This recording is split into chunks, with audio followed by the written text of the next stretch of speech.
Hello, everyone, and welcome to our first time ever live on YouTube and not in our Facebook group because we have no idea what's going on. We are the Presence Posse, and we're still the Presence Posse no matter where we are.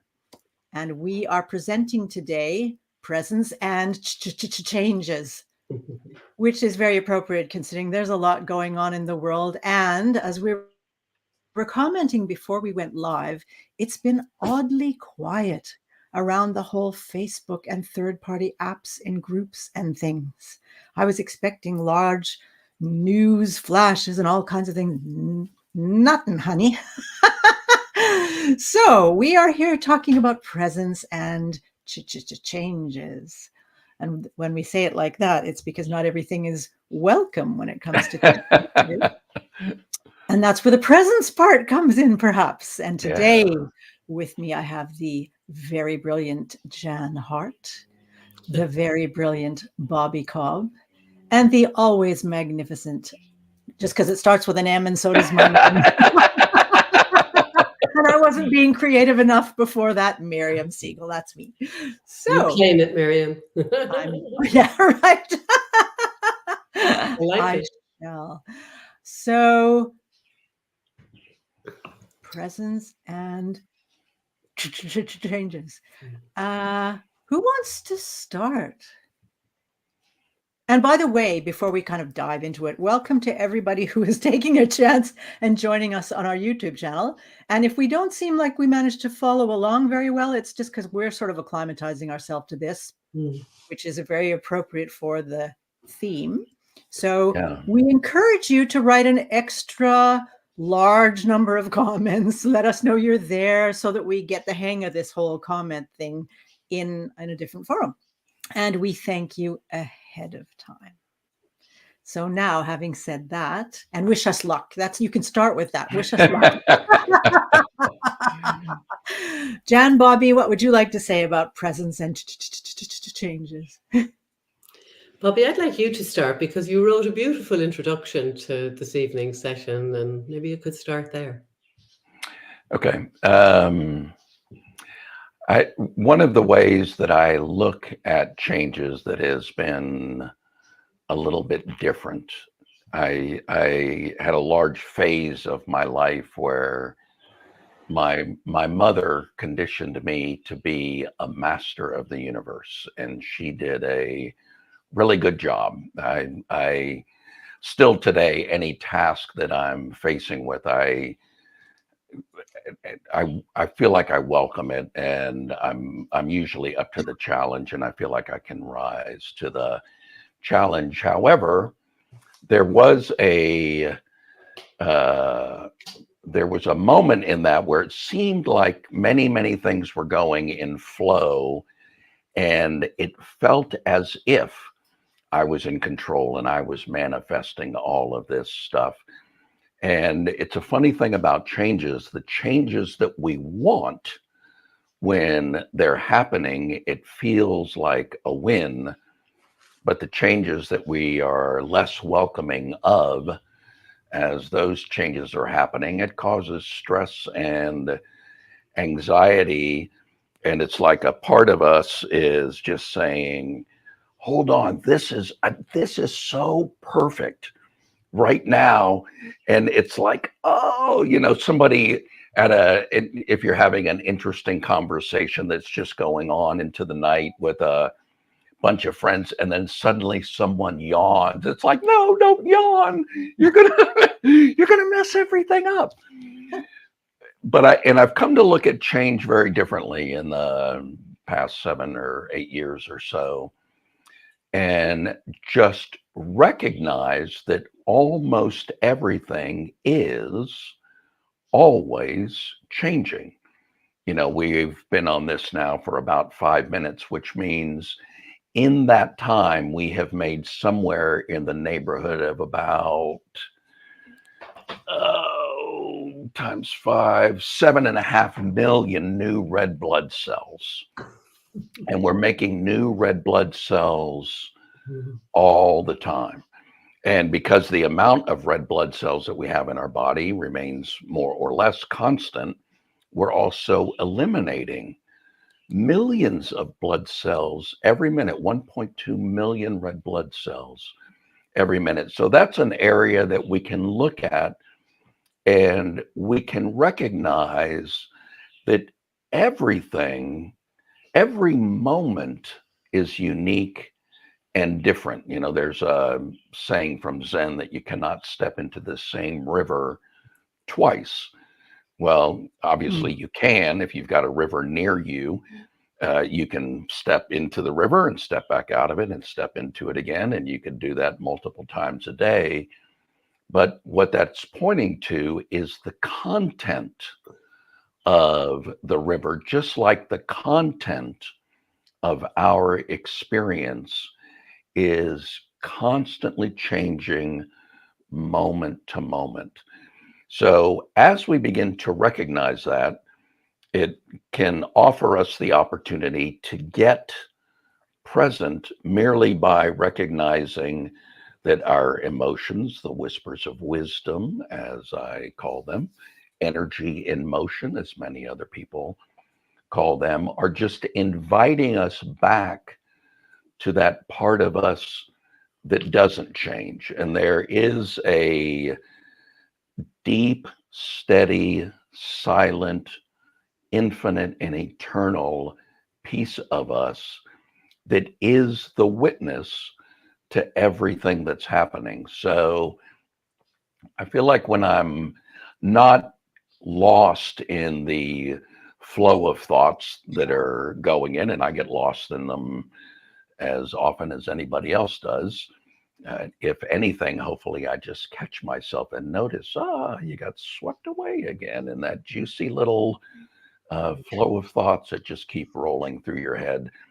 And now some of those whispers are an invitation to come back to that part of us that is permanent and is unchanging. And as we look at the constantly changing content of our experience from the point of view of the unchanging, I think life just has a bit of a different flow. So I feel like I threw a lot in there.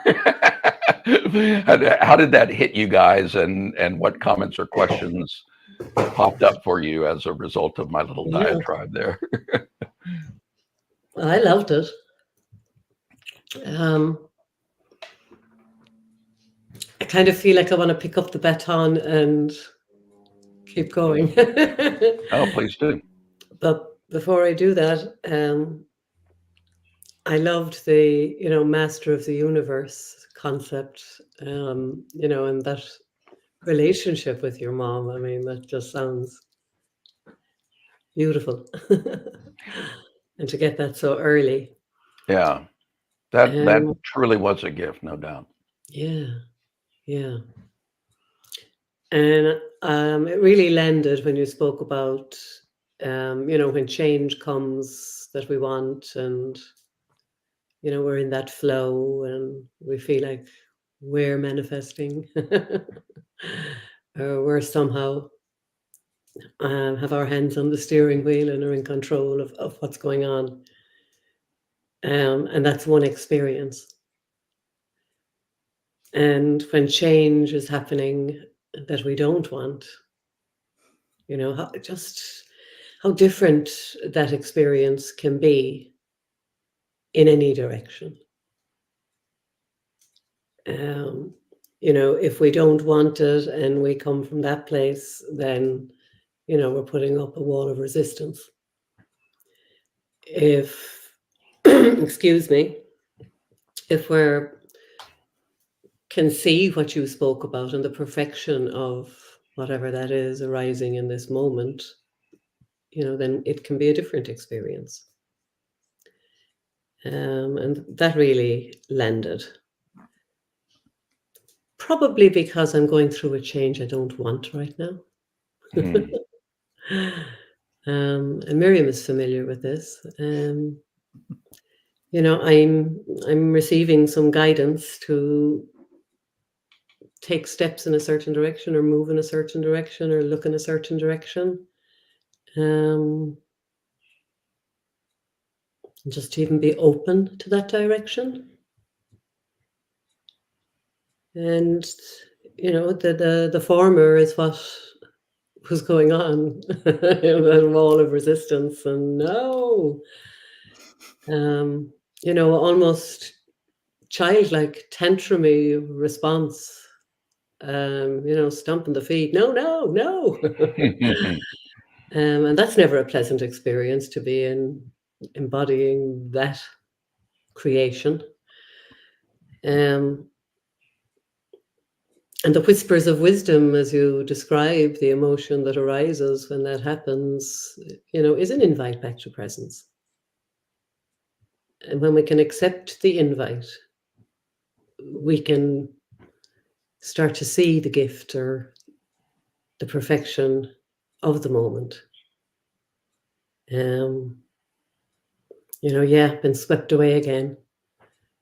Knocked off my high-flying disc, and I'm feeling discombobulated, and what direction do I want to open myself to? Or open or close, or, I have choice. And I think that's where, it's picking up the baton piece, because I'm making the choice to see it as a gift and to look for the gift after the initial reaction, and when I was able to respond to that invite back to presence. But it's not an automatic return to a good feeling. It's a direction to look in. Because the resistance is still very much alive. And because it's there, I need to honor that. I feel to be present and allow that while it's there. And also be open to seeing a gift in this.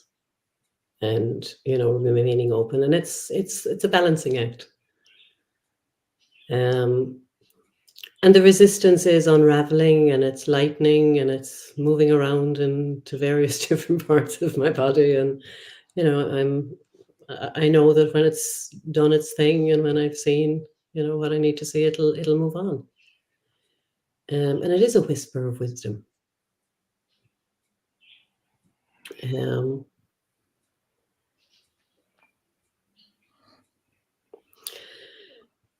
And that kind of takes me then in the direction of change and creation. Because we're always creating. In every moment. As you're describing, every moment is different. It is, and we're creating in every moment, whatever we're creating. I used to say I don't have a creative bone in my body, and it's just hysterical that I could even think like that. Mm-hmm. The entire system is creative and alive. And when we can understand what's going on with change, even when we don't want that change and we feel out of control, and, like it's taking us in the wrong direction. If we can remain present, or when we can remain present, we have the choice of what to create, what experience to create in the process. Yeah. Of remaining open. The best I could do in the first day or two was to open myself to the idea of being open to this direction. I couldn't bring myself to be open to the possibility of this direction. But I said, I can be open to being open. I can get ready to being open. That was the best step I could take. The door's not open yet, but we're pulling all of the encumbrances from away from the door. So when the time comes to open it, we'll be able to open it. Yeah. That just felt like the right direction without feeling like I was on quicksand. So I mean, that's the power of presence when there's change going on. You know, and Yeah. as I'm laughing here, I can feel another bit of it moving on. Hmm. Mhm. It's interesting how often when we give voice to our fears. In fact, I just saw this recently. I was watching a public speaking tutorial, kind of a guy giving like 7 hacks to be a better public speaker or something like that. And one of them that he said, which I thought was brilliant, was if you get up on the stage and you're really, really nervous, give a try to just saying, wow, here I am up here and I'm felt like I was super prepared, but I find myself being really, really nervous. Not sure what's going on there, but just giving it air and giving it voice. Uh, I found, and then this just kind of validated the experiences that I seem to have been noticing. And he had a couple of science things behind it, which I do not remember.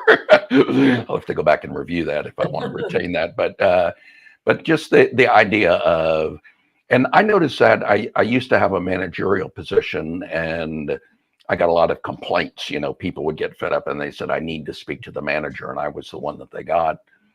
And I just kind of noticed that, like in the moments that I didn't really have anything to say and I just wanted to understand more, so I would just ask questions and you know people would continue to vent and I was letting them vent kind of accidentally merely because I didn't really know how to respond. But then a couple of times what just happened was people are like, okay, well, I guess you guys are doing the best that you can. I just needed to get that off my chest. Thank you for listening. And you really don't need to do anything about the problem. I know they're working on it. Thanks for listening. Goodbye.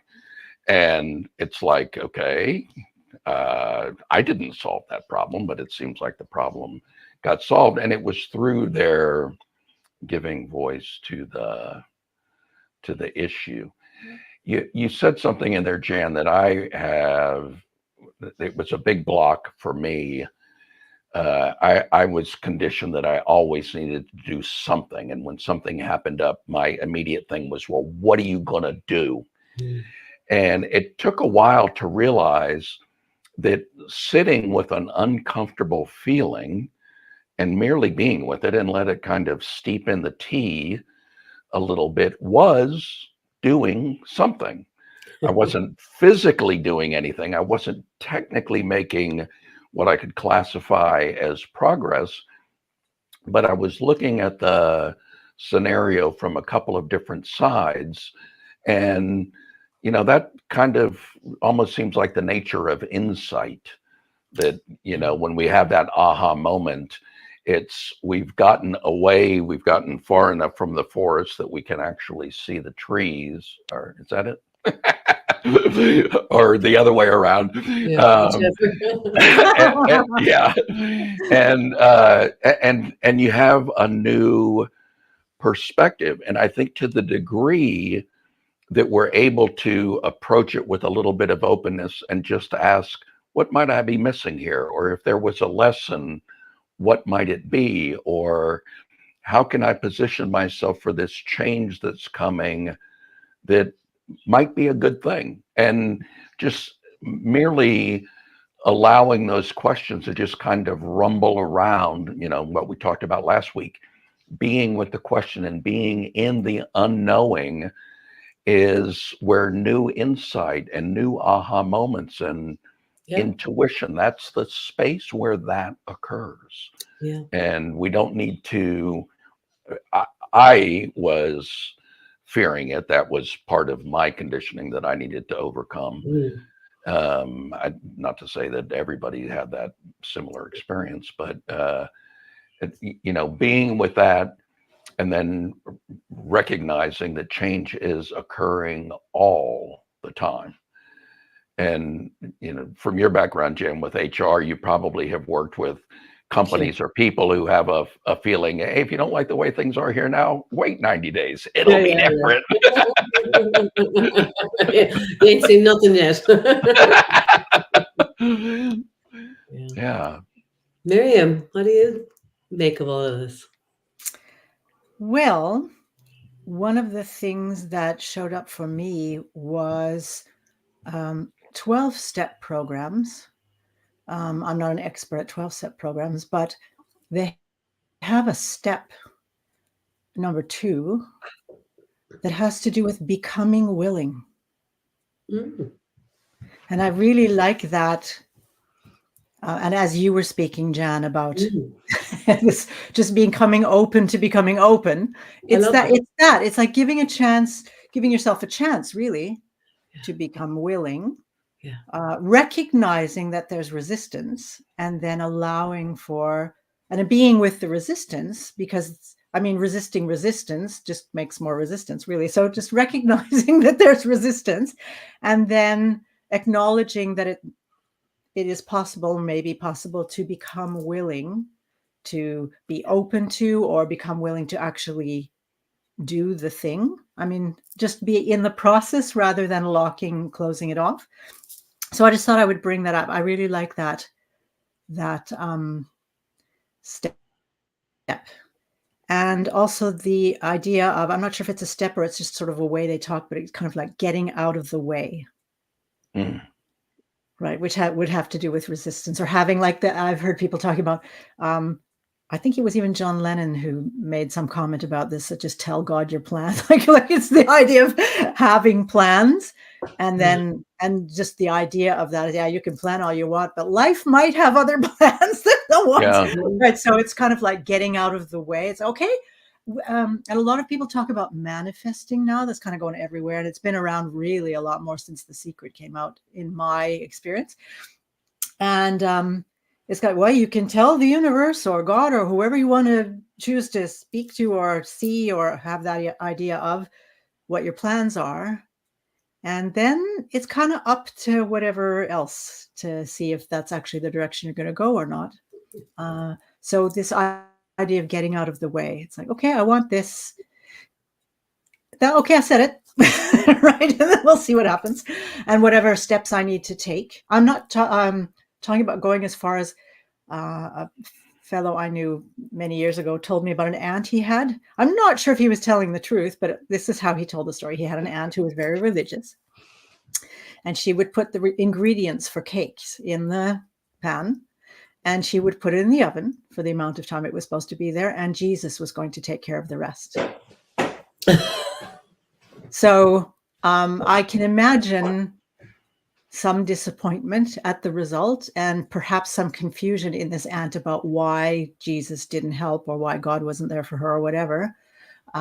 Because there are other things than just putting all the ingredients together that tend to be necessary to actually make the cake before you put it in the oven. So there's this, I can put my desire out there, and whatever steps I intuit, for example, that I need to take, I can be walking that path and taking those steps to the degree that I can. And then life will let me know. And if I'm in the river and flowing along with the river, then it'll be fine, because it is always fine, not in the way that we would consider necessarily fine to be in our preconceived idea of what fine is. But in the bigger picture, it's always fine. That might not sound good to a lot of people who may be going through painful experiences, but there's a rightness to use that word to it. So one of the things or a couple of things I often do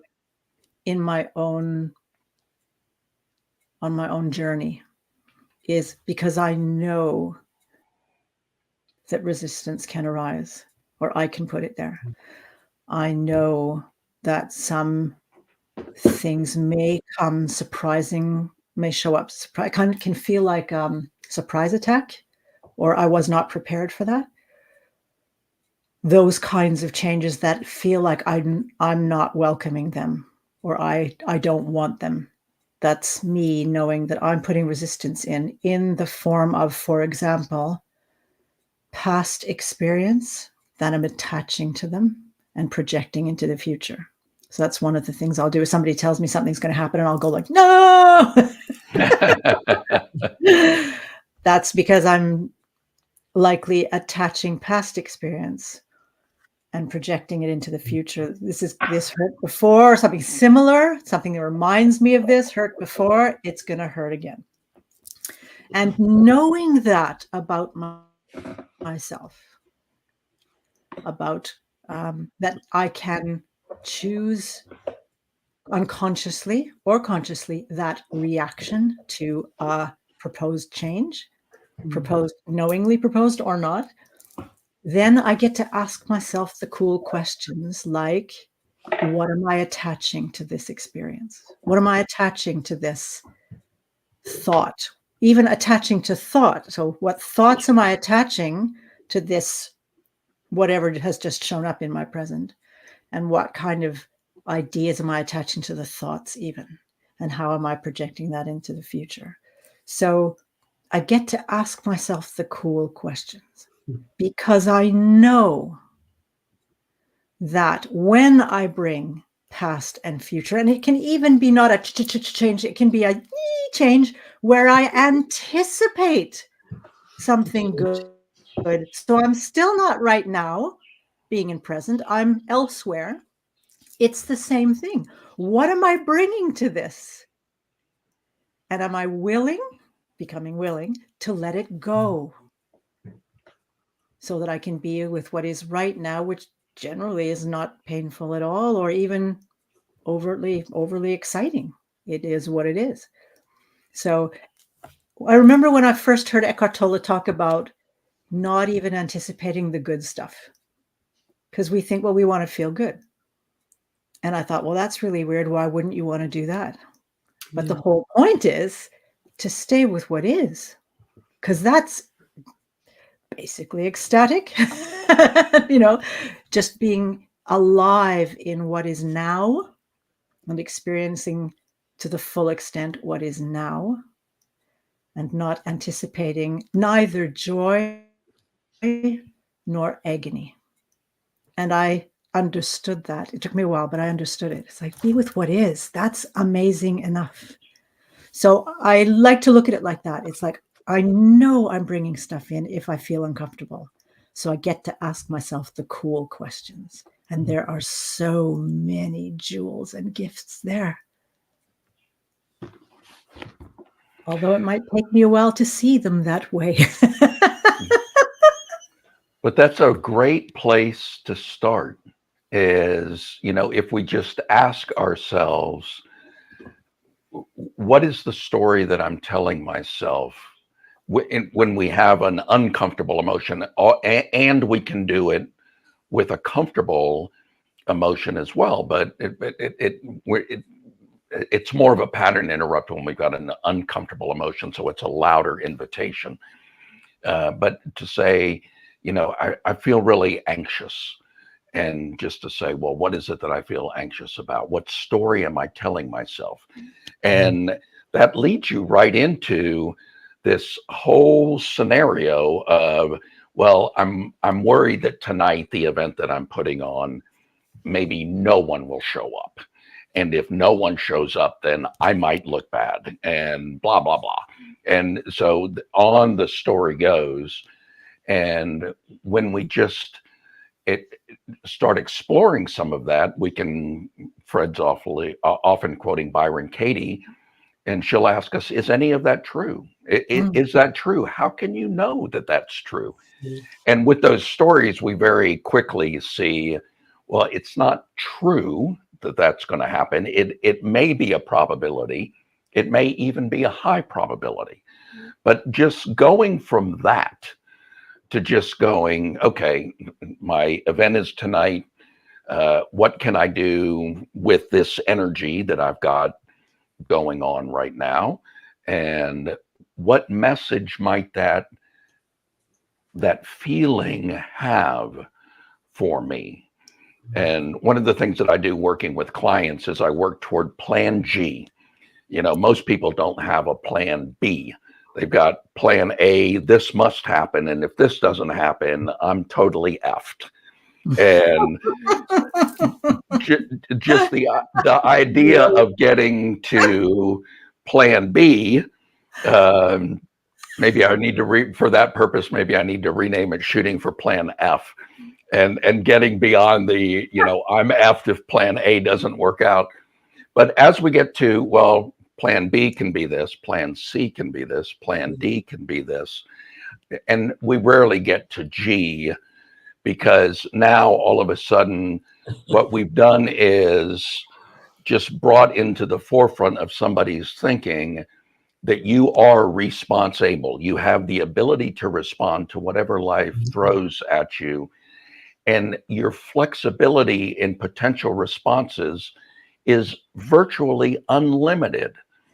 And so as we just start playing with that, just cool and interesting things start to happen. I do stage hypnosis shows from time to time. I haven't done one in a while, but that is complete chaos. I never know what anything's going to happen. I'll have a suggestion, and I know from history, some people are going to follow it 100%. Some people are going to kind of struggle with it and maybe didn't understand what I was telling them. And some are just going to flat refuse to do it because I've violated some sort of border. And it's just like an exercise in improvisation. And you go into that experience knowing there is no way to predict what is going to happen. And really almost every hypnotherapy session is that way as well, because very often we're uncovering things that the client didn't even know what was going on. You know, often when they get into trance, they're like, oh, well, it turns out this is all about my mother. And they had no idea.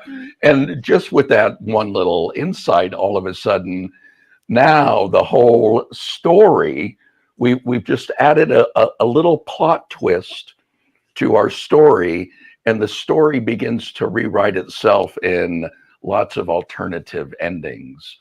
And it creates freedom and flexibility, and it is an invitation to come back present, to come back into the moment again. And it has interesting little shifts and dynamics. I'm going to, I love that plan G, or getting past plan F. I love that, getting past plan F. I'm going to steal that, Bobby. Thank you very much. I just want to, being the psychotherapist, bring in the idea of the flexibility and having infinite choices. Because for a lot of people who are very traumatized and who have struggled with triggers and impulse control issues and reactions, overwhelming reactions, what we would call fight, flight, freeze, fawn responses, whatever your responses are. I just want to mention that in a situation like that, where whatever the challenge is hasn't been solved in some way or resolved in some way, then you might not have the flexibility and the freedom readily available to you consciously, because your subconscious knee-jerk reaction is so fast.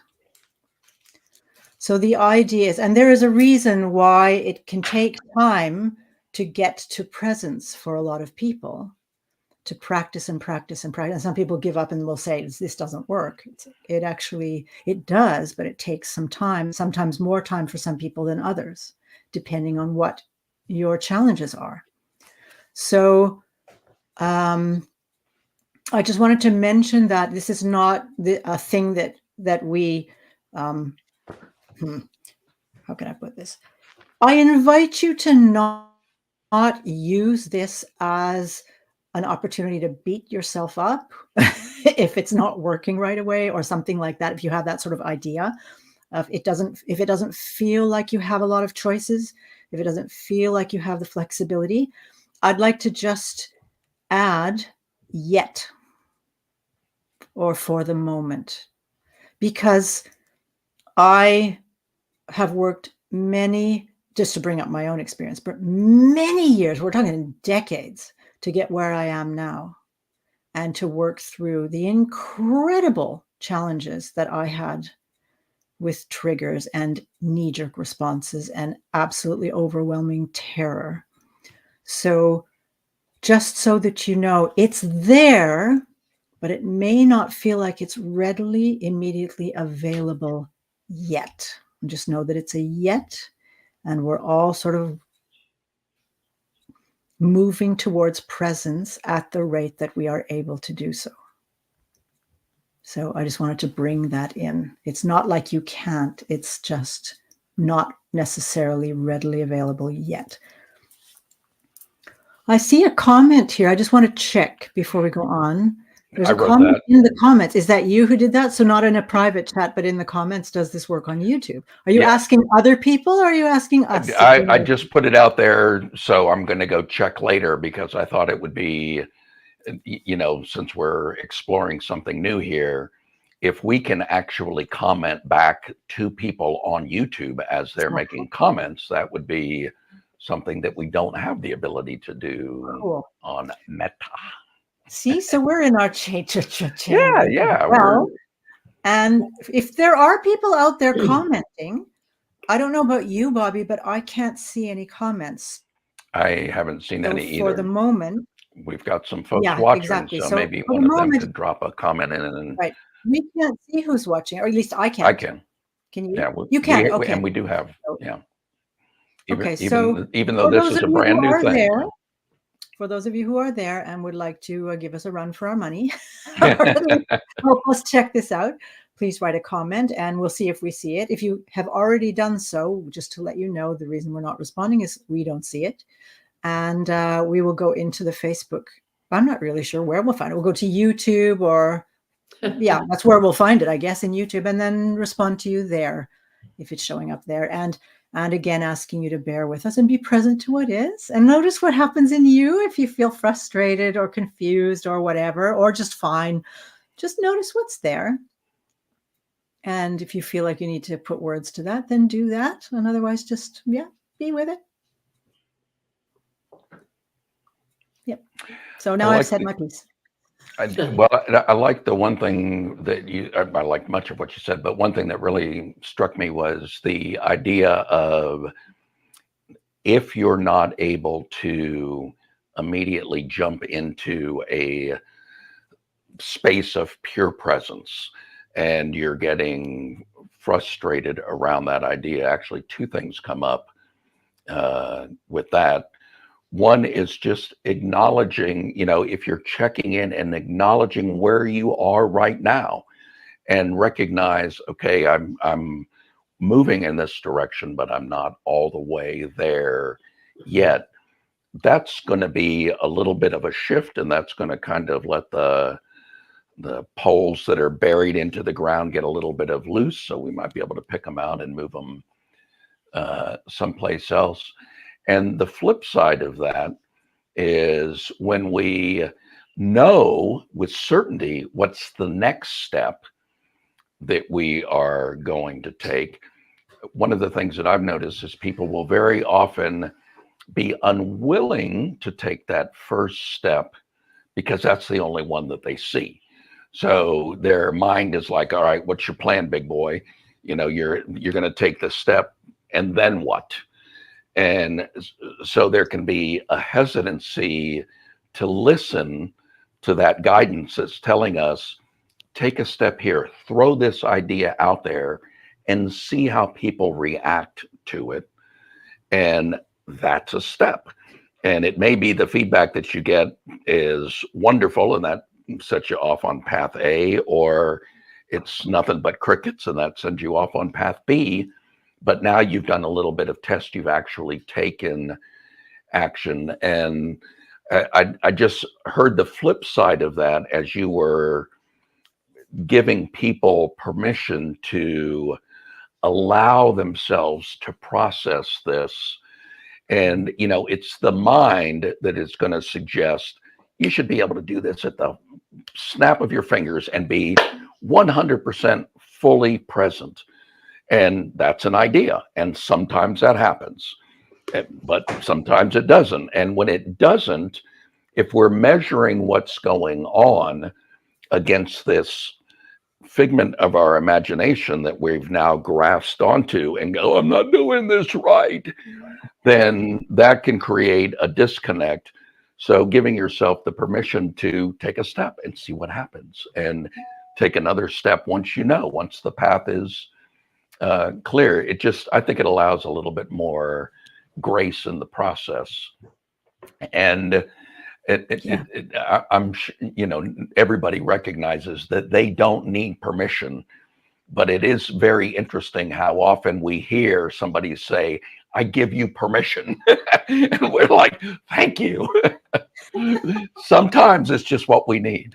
Yeah. Yep. Yeah. I'm going to just throw in for a second the idea, we talked about becoming willing, or I did, becoming willing. There's also becoming able. Sometimes we need time to become willing, and sometimes we also need time to become able. And it's not like we may want it to be this fast. And that might be part of the frustration and the reaction. It's like, oh, my change is not happening fast enough, for example. And it's like, okay, and it is what it is right now. And I am becoming, because everything is moving, always moving, becoming willing, becoming able, and noticing that I'm still moving, as an invitation. And it's really a form of self-love, isn't it? To be with becoming. Want to throw that in there? Jan, I saw you were going to say something, so I was like, okay, were you going to say something? Yeah, we're going to say something. Something else you had said that I really liked, and I think it's so important. This whole idea of, it's not an idea, when this flight or flight response kicks in, that it's self-protective. And it doesn't feel like that in the moment. And, even afterwards, or when you try and think about it or intellectualize it, it doesn't always look like that, but it is. And it's about your survival. It wants you to be here. And the ego can play a role in that. I mean, I know it's a very primal response, but, it can be helpful to remember that the ego only knows about the past. And that's why it's trying to protect you, which ties in with what you were saying about, carrying things and then projecting them out. But the ego doesn't know anything about what's possible in the future, because it doesn't have any reference point for the future. So that, that response, that survival, that self-protection, it's vulnerable to insights. And, how Bobby was speaking about, presence is the space where we have insights. The more present we are, the easier they flow to us. So, it's really important to understand, to be kind and gentle to yourself when that's happening. That it's actually not trying to harm you. It's trying to help you in a funny sort of way. And just to remember that, it doesn't have, it's also becoming able, because it's not able to predict the future. So yeah, I really liked that. Lovely. I have a thing that I call star status. At least that's what I've been calling it. I don't know if I keep calling it that, but I call it star status for the moment. It's part of my CEA method that I developed. And it's a way of inviting another perspective and just seeing what that's like. And can you do a thumbnail example of that? I was going to actually, I was sitting here wondering, am I going to lead them through it and have them try it, or am I just going to describe it? Let's lead us through it. Lead us through it. Had a clear, yeah, exactly. If we had a clear like challenge, or if you already know that you have one, what it is you stand in the center. So you have the idea that there's a star and you're the center of the star. On the floor is the different studs or sides of the star, or whatever you want to call them. You're in the center, and in the center you have this perspective. This is you seeing. So whatever this challenge is, like Facebook has decided, or Meta has decided, to not use third-party apps in groups anymore, or not allow them, at least the old way, and we have no idea if there's going to be a new way. That's a pain, or whatever. That is the problem or the challenge. That's what is in the middle. That's where I stand. So the first prong or stud of the star, that's a perspective. So what is that perspective? Oh, this is going to ruin my business, for example. That's like maybe the first thought somebody has. This is going to ruin my business. So now I'm looking at this prong, and then I turn slightly to the next one, the next prong of the star. Okay, what's another perspective? What's another thought I can have? Again, we have to understand that where I'm standing, all of these are thoughts. And I like to label them as that, well, that's a thought. I do that a lot. Well, that's a thought, because it doesn't become a thing. So turning slightly, it makes a big difference that you actually do this physically rather than just imagine it. Turning slightly to the next stud, what's another perspective? Inviting another perspective. So whatever that might be, well, this is really exciting. Maybe they're making their own solution, and they're going to launch that soon. That's cool. Okay. Turn slightly to the next. What's another perspective? Well, maybe I don't want to do group work on Facebook anymore. Maybe there's another thing out there that's better. Just, you see the idea? Next prong. So every time you turn, you have it, isn't it? Yeah, I see you sort of checking it out. Even sitting down is fine. But the point is to actually move and look in a different direction and invite in another perspective. Because it's like standing at the top of a mountain. If you only look at that view, then you think that, well, this is it. But if you look slightly that way and that way and that way, it's like, wow, it's broader. Yeah. And create an entirely different world of opportunities and possibilities, instead of, as you mentioned, Bobby, there being one, and that's the only one you can see. And sometimes just doing that for any challenge that comes up, or any change that seems to be coming your way and you're not sure, maybe you notice some resistance, like, okay, I'm going to do the star status exercise. And check out the different statuses. I don't think that's a word. And see what shows up. And, make use of whatever artistic expression works for you. Some people like to paint things. Some people like to write poetry. Some people just like to journal. Whatever feels good for you. Or some movement, like, okay, a strength thing I need, just to give myself power, or pretend I'm an animal that has a lot of strength and perspective, sees things differently than me, can see in the dark rather than just in the light, for example, to give yourself opportunities and play with it. And that can really open you up to a moment that is completely different than the one you are experiencing and creating for yourself.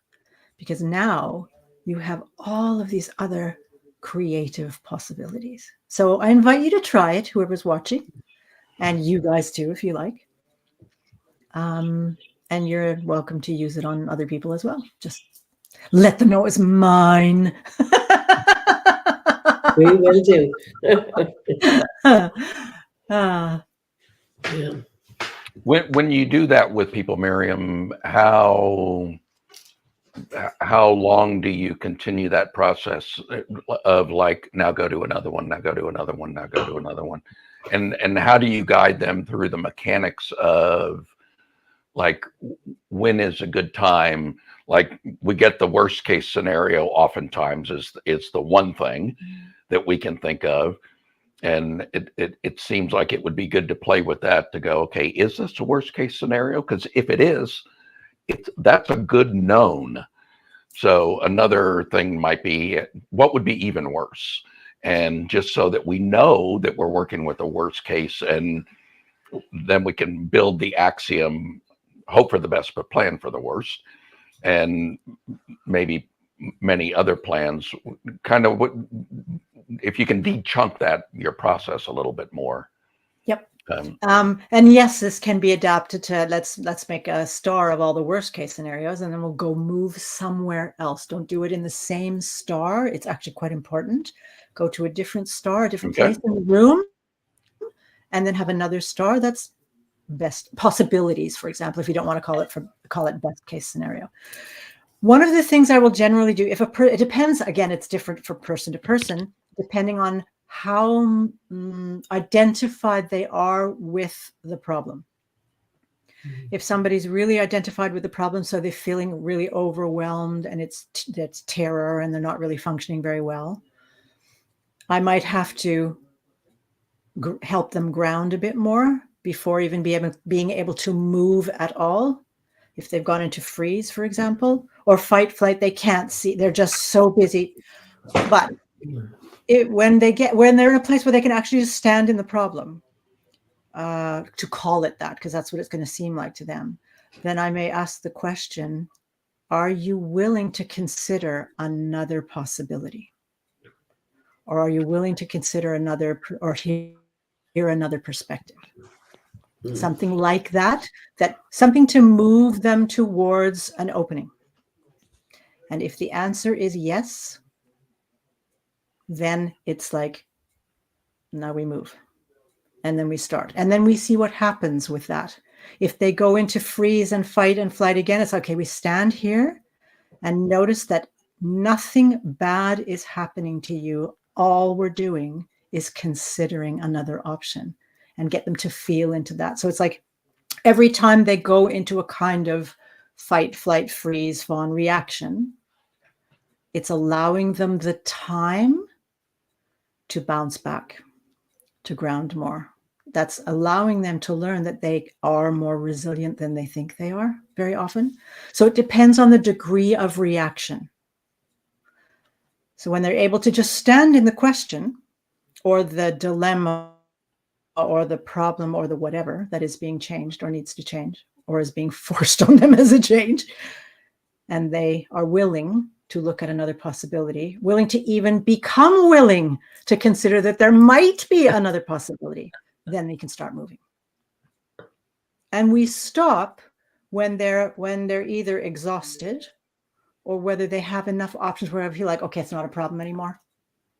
Or it depends again on the situation. I will generally know in cooperation with them, or I'll ask them, is this enough? We've gone like, I don't know, 7 prongs around. You have many possibilities. What's that like?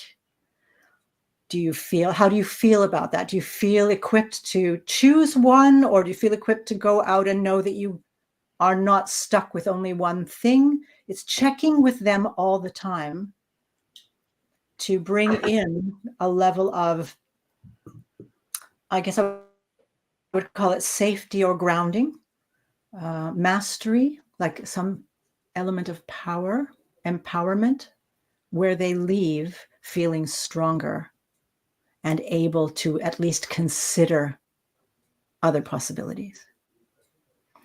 Did that make sense? Did that help at all? Yeah, very clear. And it is really person to person, because everybody's different. And even not even person to person, it's situation to situation, because some things will be a breeze and other things might feel really overwhelming. And it's the same person, or even the seemingly same problem, but different days. It's like today, oh my God. And then the day after, it's like, and then a week later, it's, oh my God, again. Yeah. So it's being present to that person in that moment. Even though it seems like the same river, it's not the same river, right? Yeah. Yeah. Yeah. And then the idea, and that's quite important actually, whatever different perspectives that come up on the star, one might be forced on you in some way or other. It just happens, and there's just that you have to deal with that. But the idea is you don't have to do anything. You don't have to do anything with any of these. You can choose. You can become willing or open to the idea. You might want to taste it a bit, see what it feels like, smell it a little, right? Look around. But you don't have to do anything right now unless life says you have to act right now. And then there's a choice to be made right now. And that just opens again this world of being with and not being bound to, if that makes any sense. Oh, that makes total sense. Yeah. That's an excellent distinction. Thank you. It's a process. Yeah. Do you, when you're, I'm, my plan G from outer space or whatever, that's 7 different points on the star, and, helping people come up with that in this format, which I have not done. I've not asked people to stand up, but I'm seeing the power of that. And I know the power of movement. And I think it's beautiful the way that you've incorporated it. Do you ever, like, as people are coming to just say, okay, shake that off? I mean, that's kind of what popped. And now let's shift and look at another point in the star. I'm envisioning that if I employ this strategy, which I think I will, that would be a nice little addition to kind of, all right, whew, let's clear that out and come back to center again and ground. And now let's look at plan C and plan D. Mm-hmm. And, yeah, that's beautiful. Absolutely. We will call it decentering in the academic term for it, the decentering, which is a way of going out of whatever situation, giving yourself the opportunity to kind of take a break from it. But one of the things we can do on the star, depending on how far you've come, is if there was a place on the star, there was a perspective that felt okay, that didn't feel overwhelming. Mm. It's like, okay, let's go back to here, right? Where it felt safe, it felt a little bit lighter or whatever. And it's like, okay, now just notice what's happening in your body. They can kind of regain some of themselves, to put it that way. Regain or come to more presence, where there's more of a calm flow to it. And then it's like, do you feel ready or able or even willing to move on? And if they don't, it's like, no, you know what? This is enough. That felt like a lot. Great. We don't want to overwhelm. We don't want to push people too far. The idea is to come into presence, not be pushed into it. Although life does tend to do stuff to kind of get us to wake up. That is at least the therapeutic side of it, is to allow them to notice that they can choose to come back to a place of comfort within their comfort zone, to call it that, or window of tolerance. Mm-hmm. And then when they feel like their batteries are charged again, they're comfortable, they've found their strength, they've regained themselves, to call it that, to move again. Or to try going in the other direction, right? So there are opportunities there. But again, always in a different part of the star, getting them away from the tunnel vision that often happens when we get we seem to be faced with a challenge that we resist and we're kind of stuck in, to put it that way. It's like, move physically and look in a different place, and then see if you see something else. And sometimes I suggest stuff. Do you notice if there's anything else that you didn't see before, and can that help you in any way? So the idea is to support them with that as well. So yeah. It can be a lovely process. sometimes I do find that I always like to have clients come up with their own, because their inner wisdom knows the truth of what they need to do next. And so the work that I do is all about helping people get in touch with their own inner guidance. However, sometimes it's nice to be able to jumpstart an idea or two, and that can demonstrate to them, if they're stuck after two, and then all of a sudden I add 3 or 4 other things that they may not have yet considered.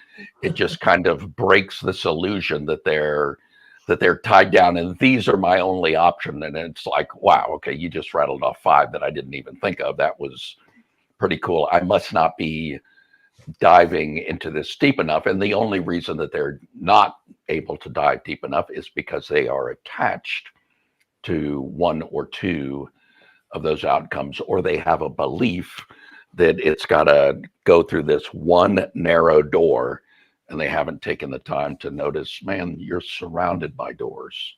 Yeah. You've got It's a kind of freeze, or even it can be a flight. It's like moving away from in some way, or being absolutely frozen. So I can't see anything other than this. And there will be attachment to that, of course. So at least from the perspective as I am familiar with, and yeah, that's how I work anyway. I'm noticing the clock. First of all, thank you very much for your questions about that. I love what I do, and I love being able to support other people in that as well. Sounds like a fabulous process, Miriam. Yeah. Thank you. It is the hour. Yeah. So, anybody got anything on you want to share? I don't have anything right now. I have an interest that they filled up, so I don't have anything. Oh, nice. Yeah. Yay. I have an interesting thing that I've been using several of the processes that we have talked about. I have completed my book that I've been talking about for the last month. I have it is published, and I have a copy that is available. I'm going to make it available in the Presence Posse and in the Our Mindful Life group to anybody who would like it and maybe be a part of the R&D team. But I've been having a real challenge publishing to, ooh, wow, look at you. Look at that. What a Sorry, new I just wanted I didn't do it for you, Jen. I a didn't cool new toy. It might work. You continue. I don't know if I can after that. That was but I bought a product online that was supposed to be great at doing these ebooks, and the creator of the product claims that you can use AI to do the book for you, which is total bollocks. I mean, there's no way that is going to write a book that anybody's going to want to read. And I just finally this weekend, I'm like, maybe this particular product that I now think is not all that great isn't the solution.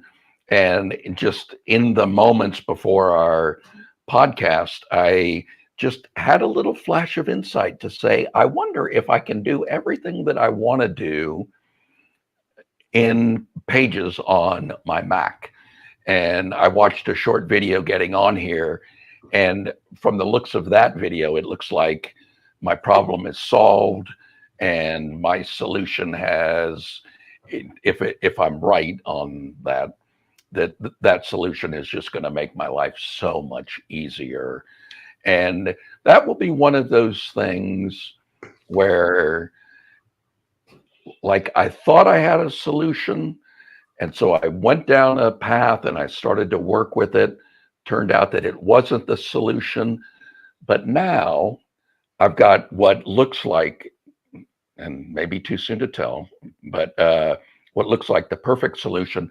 But I would have never gotten here if I hadn't have gone down the path that I got down, because that got me far enough to see a whole new vista of possibilities. And So Changes. I guess two things. One is we do practice what we preach here. We're not just repeating axioms. This is the way the Presence Posse lives, and that's why we're so passionate about having these shows, and just to kind of demonstrate that, you know, sometimes we just can't see all the way to the end to be able to connect every dot. And last week's podcast and this one is really about just getting more comfortable in the unknowing. You know, can you be comfortable just sitting with a question and not having an answer to that just yet? Or today, can you be comfortable with the recognizing that things change all the time? It is the one constant in the universe. And, you know, it's kind of like being a surfer. When you're a surfer, you sit out in the waves and you wait for them to come. And then you just get good at seeing this one's starting to form, but it's not going to be where I need it to be when it gets to me. I'll wait for the next one. And boom, all of a sudden you're off for the ride of your life. Yeah. Wonderful. Terrific. Yeah. Wonderful. And congratulations. Yeah, thank you. So I'm going to be quick. We're a little bit over time. What a surprise. We do that every once in a while. I actually have several things going on. I have an opportunity to work with me one-to-one for a 3-month period or longer, depending on how much you need. And there's a certain model of working with me where I follow you up on a daily basis. It's up to you to actually want to have that follow up on a daily basis. The idea being that it supports you so that you don't relapse, fall back into old habits. So over time, being followed up on a daily basis is a very supportive way of working together. That's the one thing. The other thing is I now, until the end of April, have a sale on for those of you who want to give a shot at therapeutic psychic mediumship readings or healings or both. I've come out of the closet even more, and I'm offering a sale because I was featured at Psychic Mediumship College as a recommended reader. So I'm celebrating by having half price. And the last thing is that I am creating, now I gave you an example of one of the techniques I use in my program for practitioners, the training program for practitioners. I am creating more of that program and will be launching modules in that program so that you can learn more about the CEA method and how to do it so that you can work with your clients using that method. So those are my 3 things going on. And if you want more information about that, you are welcome to go into the Facebook Presence Posse Facebook group and ask there or contact me directly. So, I haven't been doing that this whole time. yeah. And that was my job, people. It wasn't being done good because Miriam often does it. Not as good at it as she is. Today it was Bobby on the tech. We decided because it's a new thing, right? Changes. So you can certainly use that email address. I've actually got another one, but don't worry about it. I still get that. So you are more than welcome to contact me on that email address. And thank you very much, Bobby. So winding down now, we are a little bit over time. And thank you very much for bearing with us on our very first Presence Posse Presents podcast on our YouTube channel, or from our YouTube channel and not from our Facebook group. We invite you to stay with us on our journey with these Facebook third-party apps and not in groups and YouTube and all of that as the Presence Posse maneuvers moment by moment the changes that are coming. And we look forward to seeing you next Monday. We will let you know how we're going to be and what we're going to be talking about. So thank you very, very much for being with us. And Bobby, since you're on tech, you get to activate the broadcast off. I don't have the button. Thank you for that. Au revoir, everybody. Bye.